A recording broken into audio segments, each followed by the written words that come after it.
KI het eintlik gekom om die wêreld te verander. Ons kinders in die skole kan deesdae oplossings kry, antwoorde kry en opstelle skryf deur KI.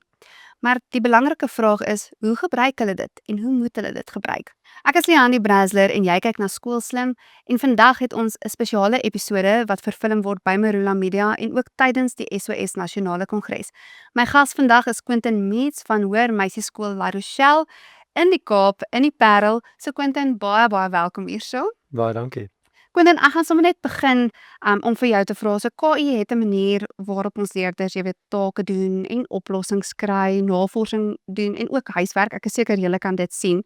So wat is volgens jou die grootste uitdaging wat skole nou rondom akademiese integriteit het? Ek dink die grootste uitdaging is dat goeie skole en bevoegde onderwysers het nog altyd geweet dat opvoeding gaan oor die hart, die hand en die verstand. So daar was altyd doelbewuste pogings van skole af om vir kinders sosiale vaardighede te leer en respek te leer. En daai tipe van goed is nou wat hulle in Engels sal sê die hidden curriculum. Ja. Nou deel van die goed wat leerders ook nou leer deur die afleer van of aanleer van inhoud is goed soos kritiese denke, probleemoplossingsvaardighede ensovoorts. Ja.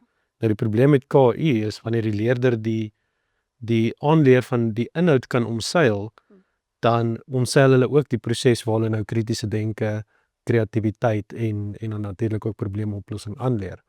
So die uitdaging met KI en assesseringsintegriteit is dat die skole moet nou aanpas om daai gedeeltes wat half ingebou was in die aanleer van inhoud, om dit nou meer eksplisiet te probeer aanpak. Ja. Sodat ten spyte van KI ons leerders nog steeds voorberei om krities te kan dink, kreatief te kan dink en saam te kan werk en probleme te kan oplos. Ja. Het is belangrik om nie daai menslikheid weg te vat nie. Ek dink ook, ek weet baie universiteite was eintlik ook gekant teen die gebruik van KI, maar ek meen jy kan nie wegkruip daarvoor of dit heeltemal net vermy nie. So, ek dink dis ook by baie skole daai geval. Maar is dit realisties om dit heeltemal net uit te los en moet skole eerder, jy weet, hulle benadering van assesserings bietjie aanpas en hoe gaan hulle dit doen? Ja, om jou assesserings aan te pas dis ongetwyfeld dat dit moet gebeur. Okay. Die KI is nou so deurtrek in alles wat ons doen. Die leerders kan selfs op WhatsApp kan hulle nou met Meta gesels. So om KI heeltemal te verbied is onmoontlik. Soos die Engels sal sê, the genie's out the bottle. Ja. Jy weet, jy gaan hom nie kan terugkry nie. So skole moet hulle eerstens hulle assesseringsprosesse aanpas. Nou, dit is 'n lang proses. So skole se eerste reaksie op hierdie stadium is, kom ons verbied die gebruik van KI heeltemal. Maar ons gaan op 'n punt moet kom wat ons assesserings kan aanpas en dan wanneer ons gereed is om op die punt om te sê ons assessering wys nou vir ons wat die leerder dink, wys vir ons wat die leerder verstaan, dan gaan skole kan begin om te sê, okay, maar hoe integreer ons nou die KI? Ja. Hoe berei ons nou ons leerders voor vir die wêreld na skool, die gebruik en etiese gebruik van KI, maar terselfdertyd kry ons goeie terugvoer oor hoe effektief die leerproses plaasgevind het. Ja, hoe sal jy nou sê, kan 'n onderwyser onderskei, jy weet, tussen 'n leerder wat nou dit verantwoordelik gebruik en ene wat dit oneties eintlik gebruik? Tensy jy daar sit en saam met die leerder deur die leerproses gaan, is dit eintlik onmoontlik deur net na die finale produk te kyk. So dit is waar die aanpassing van die assessering nou belangrik raak. Jy weet, die dae wat leerders goed gepolitoerde navorsingsprojek kon inhandig en jy dit gebruik om te kyk of die leerder die begrip verstaan, Ja. daai dae's verby. So onderwysers gaan nou baie meer op 'n persoonlike vlak moet interaksie hê met leerders om te kan bepaal of het die leerder self met die inhoud ook omgegaan. Want dis eintlik waar die skeidingspunt kom tussen onverantwoordelike en verantwoordelike gebruik van KI. Ja. As die leerder die KI gebruik het, maar terselfdertyd nog steeds die begrip het van die inhoud waarmee hulle gewerk het, dan is die KI eintlik nie 'n probleem nie. Dit was net eintlik dan maar net 'n hulpmiddel. Ja, ek weet baie van die universiteite en ek weet nie of die skole dit ook doen nie. Jy sal wel kan help.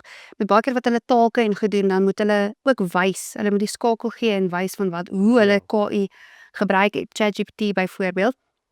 Maar watter tipe assesserings dink jy is die kwesbaarste vir KI misbruik? Ek dink op hierdie stadium enige navorsingstake. Tradisionele navorsingstake sou die leerder gegaan het en vir 'n paar weke aan iets gewerk het en teruggekom het skool toe met 'n goed gepolitoerde projek of 'n plakkaat. En nou met KI deesdae kan KI self so die plakkaat ontwerp. So die kind genereer die plakkaat en hulle kopieer eintlik maar net wat hulle sien. So daai tradisionele huis-toe-vat take wat die leerder eintlik sonder toesig doen, Ja. en net 'n gepolitoerde produk terugbring. Dit is maar die mees kwesbaar. Jy's nog steeds altyd veilig met goed soos mondelinge, praktiese assesserings in jou wetenskappe, die tradisionele toetse en eksamens. Daai is nog redelik veilig want dit is in 'n baie beheerde omgewing. Ja. So, as 'n skool sy assesseringspraktyke wil aanpas vir die KI era, waar begin hulle nou prakties? So ek sou sê die heel eerste ding is om intern as 'n skool 'n beleid op te stel.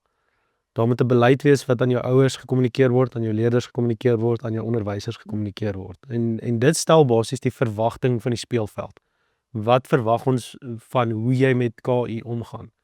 Op hierdie stadium as 'n skool geen beleid het nie, beteken dit eintlik dat daar's geen riglyne vir die leerder om te weet wat is en wat is nie toelaatbaar nie. So selfs die leerder wat dit verantwoordelik wil gebruik, weet nie eintlik tot watter mate hulle mag nie. So dit sal die heel eerste fase van verandering wees, is om te sê, kry 'n beleid in plek, en daai beleid spel dan ook uit vir jou leerder, wat mag ek en wat mag ek nie doen nie. Dan die tweede fase is dan om te gaan om al jou assesserings 'n bietjie aan te pas, waar jy begin om die proses van die denke te probeer visueel maak. So weg te beweeg van hierdie is net 'n goed gepolitoerde produk. Kom ons vergeet van die produk en ons begin om die proses te assesseer. Want is eintlik in die proses waar die kind se kritiese denke na vore kom, die probleemoplossingsvaardighede na vore kom. Ja. So as ons onderwysers se koppe kan draai om te sê die proses is die belangrikste ding. En die proses is morsig. Jy weet die proses, ja, ons wil ons leerders die ingesteldheid leer om netjies te wees. Maar proses is morsig. En as ons daai morsige prosesse begin waarde gee, dan gaan die leerders ook die waarde daarvan insien om te sê, okay, maar ek moet my denke moet ek kan uitbeeld. Ek moet my denke kan verduidelik. En dit gaan nie net oor wat is die perfekte produk wat ek kan aflewer op 'n einde van die dag. Ja, en ek dink dit is ook belangrik dat kinders weet, maar jy weet, hulle is eintlik die slim persoon tussen KI, want KI het eintlik net die inligting wat mense mos nou natuurlik vir hom voer, en om ook wanneer hulle navorsing doen, om eintlik weer na daai bronne te gaan kyk en te gaan bevestig, maar bestaan daai bronne ook? So hulle moet nog steeds daai, jy weet, kan dink om te sê, maar hoorie, ek moet gaan bevestig, bestaan hierdie bron? Is hy regtig daar? Is hierdie regtig die skrywers wat betrokke was met 'n artikel ensovoorts? So hulle moet ook daai gedeelte seker in die proses kan gebruik. Ja, en ek dink dit is belangrik ook dat ons onderwysers dit vir die leerders modelleer, om vir hulle te sê, hierdie is hoe dit lyk wanneer jy dit wel verantwoordelik gebruik. Ek meen ons sien voorbeelde in die media van politici wat op hoë vlakke sit, wat nie daai prosesse deurgegaan het nie. Ja. So dis belangrik om daai voorbeelde vir die kinders voor te hou, om te sê, dis die belangrikheid van verantwoordelike gebruik. En hoe lyk daai verantwoordelike gebruik? En daai proses van feite nagaan, dit is 'n kritiese vaardigheid wat ons eintlik nog altyd van ons leerders verwag het. Ons het altyd gesê, jy gaan nie Wikipedia toe nie, jy vat nie net die eerste skakel op Google nie, jy gaan kry 3 of 4 bronne en daaruit stel jy dit saam. En hier gaan dieselfde geld. Al gebruik die leerder die KI, die leerder moet dan nou kan wys hoe hulle daai KI bevraagteken het, hoe hulle feite nagegaan het, watter ander bronne het hulle gekry wat dalk saamgestem het of teenstrydig was teen wat die KI gesê het. En wanneer ons begin waarde heg aan daardie gedeelte van die proses, dan ek dink dan gaan ons leerders inkoop kry om ook meer aandag en tyd daaraan te spandeer. Op die einde van die dag is leerders baie keer soos klein hondjies. Hulle doen net wat jy wil hê sodat hulle die punte kan kry, hulle wil jou tevrede maak. So as ons vir hulle beloon vir daai denkprosesse, meer as net vir die eindproduk, ek dink dan ons oor tyd ook 'n skuif sien in hoe leerders dit benader. Ja. So watter rol behoort mondelinge assesseringsproseswerk en klaswerkrefleksie in portefeuilles te speel om leerders se eie denke sigbaar te maak? Ja, so dit is eintlik maar die enigste manier hoe jy nou jou proses gaan assesseer. Wanneer jy 'n mondelinge onderhoud met 'n kind doen byvoorbeeld. Ja. So nou kan ons vir die leerders sê, okay, jy moet 'n opstel skryf. Dit is wat voorgeskryf word deur die KBV. Ja.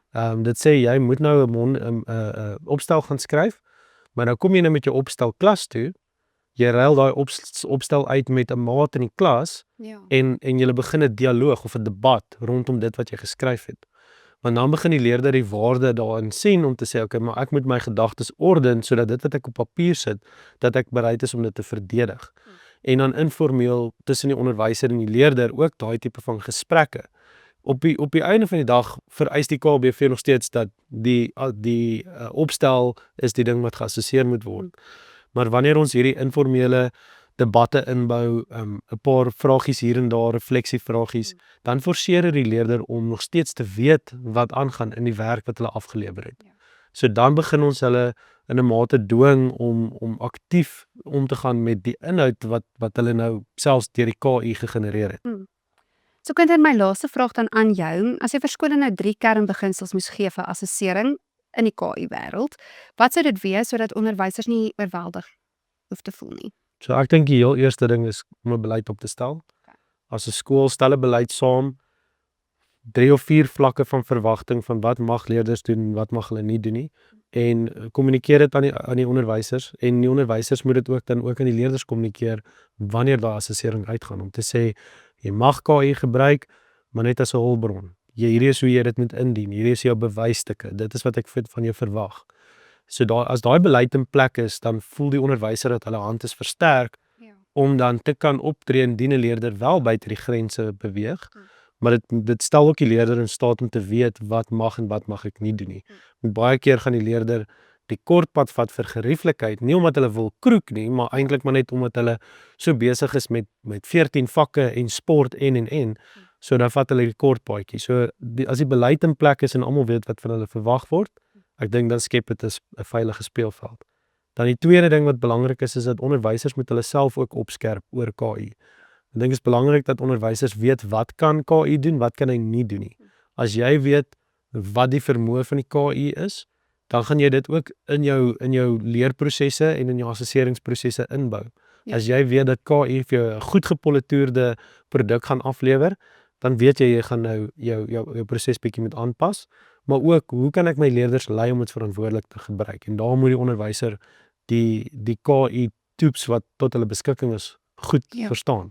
En dan die derde ding is net om die waardes te modelleer. Dit is belangrik dat ons vir die leerders die waardes ook oordra, want op die einde van die dag, as hulle uitgaan en hulle word landsburgers, dan gaan hulle blootgestel word aan KI, die gebruik van KI, sonder beperking dalk, maar dan moet hulle weet hoe om dit verantwoordelik te gebruik. En daar is dit belangrik dat onderwysers openlik met die kinders is oor, okay, hierdie oulike presentation of aanbieding wat ek vandag gedoen het, hierdie prentjie is KI gegenereer.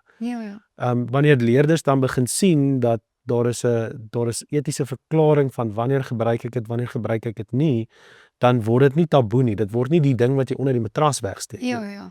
En wanneer die gebruik daarvan dan bietjie meer openbaar is, dan is daar ook beter geleenthede vir gesprekke oor verantwoordelike gebruik. So ek dink dit is die 3 beginpunte. 'n Goeie beleid, onderwysers moet weet wat KI kan doen, en dan derdens moet ons deurlopend openlik vir die leerders modelleer hoe gebruik ek die KI.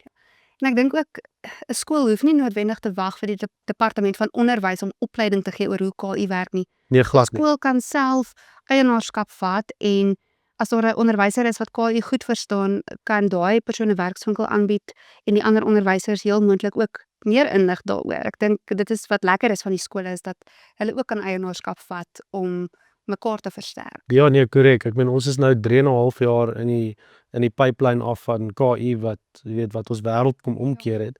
En tot vandag toe is daar nie skrywe uit nie. Jy weet, so as ons gaan sit en wag vir die departement om 'n skrywe uit te reik, dan is dit soos die rekeningkundige handboeke wat nog checks in het, lank na checks nie meer bestaan nie. So dit is maar belangrik dat elke skool self daai verantwoordelikheid vat om te sê maar ons moet intern besluit wat gaan vir ons werk. Ons moet intern ons eie reëls en regulasies opstel rondom die gebruik, en dan moet ons intern begin met ons opleiding ook. En waar skole nou regtig uit die water uit voel dat hulle staan uit die water uit, hulle weet nie waar om te begin nie. Daar is ongelooflike hulpmiddels beskikbaar plaaslike en internasionale mense wat hulpbronne beskikbaar maak aanlyn van Ja. hoe gebruik ek KI, daar's werkswinkels, daar's elke tweede, derde ou deesdae is 'n AI expert op sy LinkedIn biografie. So daar's so baie kennis daar buite dat 'n mens kan definitief van dit begin inbring in jou skool in. Ja. Maar die eerste prys is altyd om 2 of 3 onderwysers te identifiseer binne in jou skool wat dan intern verder dan riglyne en hulp en ondersteuning gee aan die onderwysers. Beslis. Quentin, baie dankie. Dit was regtig 'n lekker gesprek gewees en interessant gewees en ek wil graag vir almal vra wat hierdie video kyk of na hierdie podsending luister, om dit ook aan te stuur vir ander skole en vir onderwysers en selfs vir ouers. Deel dit met hulle sodat hulle ingelig kan bly oor KI en ook met wat hulle kinders elke dag te doen het. Ek is Leanne Brazzer en jy kyk na Skoolslim en ons sien julle weer 'n volgende keer.